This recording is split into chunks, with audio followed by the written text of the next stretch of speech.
Tama Tonga. Is an Okay. interesting one to bring up. Yeah. So Haku's kids are in WWE. And I think this is very cool because It's super cool. Haku used to be one of my favorite wrestlers growing up. Hmm. In part because I took karate as a kid Ooh, because my parents asked me, what sports you want to roll in, and I said I wanted to be a wrestler. They didn't know what to do, so they put me in karate. makes Makes all sense. the sense in the world. Um, and Works so for Eric I, Bischoff.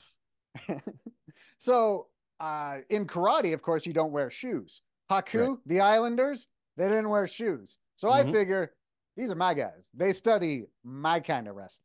They study karate. But Tama Tonga and Tonga Loa. Well, Tama Tonga I've been watching since about in 2014 New Japan World came out. Hmm. That's the streaming service for New Japan Pro Wrestling. And the Bullet Club really got going in 2013. So that's where Tama Tonga kind of like got on the map. Hmm. And then he's been wrestling in New Japan Pro Wrestling like an 11-year career Yeah. after that. Um, so I've seen this all play out. And then Tonga Loa came in, I think around 2016. That's his brother. Tonga Loa used to be Hunico, who had Hmm. like a cup of coffee on the main roster, but was in Yeah. developmental for a bit. He was in So NXT for a while. Yeah. yeah. So they have an interesting backstory because they're Haku's kids, but they're actually adopted. They're Mm. his wife's siblings' kids, Okay. and they were born in Tonga. They came to visit Haku and their aunt. So Haku was like, I like these kids, so I'm keeping them. well, And everyone basically was that like, was it. okay. So they moved to Florida with Haku and his wife, and he adopted Hmm. them. So they're actually cousins, but they're like adopted brothers. Um, Interesting. so technically they're not in the bloodline, but Haku isn't They're technically in in the the bloodline either. bloodline. There's a lot of loose connections. It's like I It, remember Samoa Joe saying once, there's two famous Samoan families in wrestling, and I'm in neither of them. um, so I think this is very cool that they're both in WWE now. Like they've had long careers. They're both 41 years old, right? So like Hmm. they're arriving in WWE late in their careers. Um, Tama Tonga, I've seen do some very cool things over the years. I think he's a very underrated wrestler, Hmm. especially in his last few years in New Japan Pro Wrestling. He turned babyface and like turned against the Bullet Club. And I remember as this was happening, I was like, this is dumb. This is never going to work. And he totally made it work. Hmm. And like, I just couldn't believe that Tama Tonga was a babyface because he had been such a heel for so long. He was basically a heel for like a decade. And then they Yeah. finally turned him. And I thought he did really well there. So he comes in. I think he's going to do some really cool stuff. Tonga Loa is not as well reviewed in the ring, we shall say. Okay. But he has like some knee problems that have developed over the years. Uh, so didn't really like the New Japan Pro Wrestling fans, which really value, hey, you got to be able to go out there and go for 20, 25 minutes. Hmm. They weren't that into Tonga Loa. He has done really cool tag matches Okay. with his brother, but I'm not expecting like blow away matches from Tonga Loa in Right. WWE. But him and his brother, Tama Tonga, they were great as a team. So I could definitely see them doing Hmm. some stuff. I don't know. I just think it's very cool that these Yeah. guys are in WWE after having been such a big part of Bullet Club in New Japan Pro Wrestling for so long. So I'm excited to see what Mhm. they do. Well, it's like Triple H watches other wrestling, Yeah, yeah, which yeah, the yeah. previous regime did not, you know? Well, I love that he's So, named Tama Tonga. And yeah. Tonga Loa, he was Tonga Loa, and now he's Tonga Loa with an O instead of an A. But they just keep Right. their names, right? Yeah.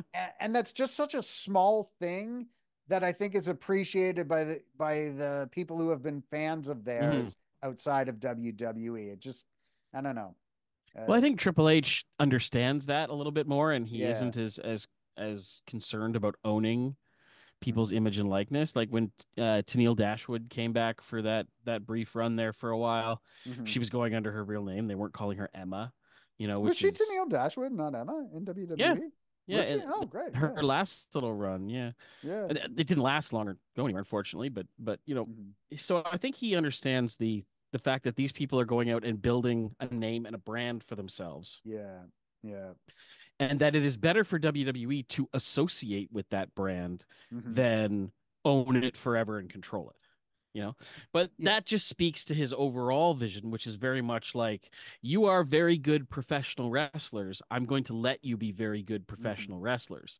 Whereas the previous regime was more like, you are a make a wrestler in WrestleMania 2000, and it doesn't matter what you did before, I'm going to take off all of your stuff and repackage you the way that I want you to be. Yeah. Like they would have, we want to do a character that's from the moon. Like, Hmm. okay, Conan, come into the company. Even though you have this huge lucha background and Oh, could be a yeah. great performer, we're gonna put you in this silly suit because we really want to do this character, and we feel like you could fit the suit. You know, like Oh, yeah. There's an like that doesn't endless happen. amount of examples of that. Like, for whatever reason, the one that's coming up right now is Barry Windham, former Hmm. NWA World Heavyweight Champion Barry Windham, goes to WWE. I think this is the late 80s, and they Yeah, repackaged him as the Stalker. yeah, And he was yeah, dressed all in camouflage, and he was the Stalker. And I thought that was weird because it's like you're not acknowledging something that a large percentage of your fan base is aware of. So for those fans, it's gonna be like a disconnect. Like hmm, it's gonna take you out of it. It's gonna make it harder for you to suspend your disbelief. yeah, Because you've seen this guy as another character before, and in fact, like Barry Windham had even been Barry Windham in WWE yeah, before. So like it's like when there's someone who's an actor in a series and he yeah, plays some role, and then like 3 years later they cast him in a different role. And it's like, well, wait a second. What? yeah. Ah, This is the same show, but that guy was playing someone. Although I will say, Star Trek Discovery did that. yeah. In season one, they had one person playing a character, and then in season two, someone else played that character. But the actor that played her in season one was given another role. Yeah, So, yeah. but that's the least confusing thing about that show. Um, so yeah, it always kind of blew my mind when people would come in and be completely different. And in the case like Barry Windham, like why he could just be Barry Windham, that's fine. Mhm. And what's weird is that WCW did the same thing too. Where like people would come in and they'd suddenly be the disciple, you Oh know, yeah, yeah. and things like that. And you're like, or the booty man. And you're like, but The isn't that just shark. beefcake? Like, yeah, the shark, like these kinds of things. And you're just like, what is going on here? And I'm glad that we're kind of done with that era Yeah, of yeah, wrestling where people are just allowed to be very good professional wrestlers. And yeah. that's fine. And it's something that, I'd always complained about in the booking, that there was too many people who were just wrestling because they happened to be there. Hmm.